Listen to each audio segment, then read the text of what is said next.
ছোলার ঘুগনি করবো। এবার আলুটাকে ভেজে নেব, ভেজে নিয়ে তারপর একসঙ্গে প্রেসারে দিয়ে দিব। এর মধ্যে ভুট্টা আছে আর হচ্ছে ছোলা, ভুট্টা আর ছোলাটা দিয়ে ভেজে নেব। একটু হলুদ গুঁড়ো দেবো, জিরে গুঁড়ো দেবো, হলুদ গুঁড়ো, জিরে গুঁড়ো আর ধনে গুঁড়ো একসাথে দিয়ে একটু ভালো করে কষিয়ে নেব।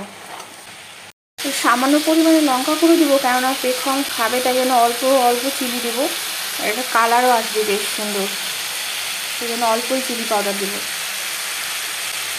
লঙ্কা গুঁড়োটাকে একটু নেড়ে তারপরে স্বাদ মতো লবণ দিয়ে দেবো, একটু লবণ অ্যাড করবো। দারুণ সুন্দর একটা স্মেল বেরোচ্ছে। সামান্য পরিমাণে জল দিয়ে দেবো, জল দিয়ে এর মধ্যে একটু গরম মশলা অ্যাড করবো। তারপরে হচ্ছে প্রেশার কুকারের মধ্যে দিয়ে দেবো, কেননা প্রেশার কুকারের পরে মানে বের করার পর আর গরম মশলা অ্যাড করবো না, আগেই অ্যাড করব, দিয়ে তারপর সেদ্ধ করব। সেদ্ধ হলেই হয়ে যাবে।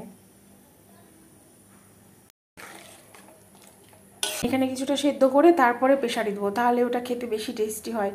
আর হচ্ছে প্রেশারে যদি দিয়ে ডাইরেক্ট সিটি দেওয়া হয় তাহলে ওটা অতটা টেস্টি হয় না যতটা এইভাবে টেস্টি হয়।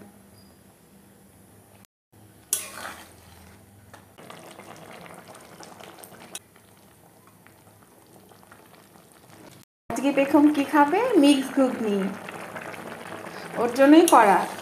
ছোলা আর হচ্ছে ভুট্টা দিয়ে মিক্স ঘুগনি করছি। এইবার আমি এটাকে প্রেশারে দিয়ে দেবো, কয়েকটা সিটি দেওয়ার পর নামিয়ে দেবো, ব্যাস হয়ে যাবে।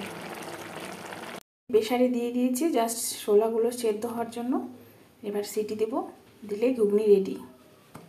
কি সুন্দর হয়েছে দেখতে।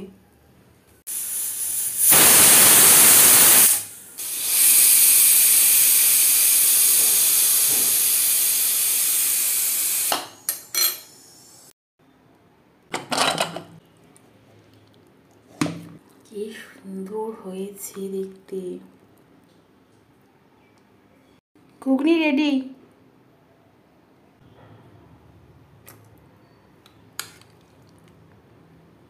একদম গরম গরম ঘুগনি রেডি।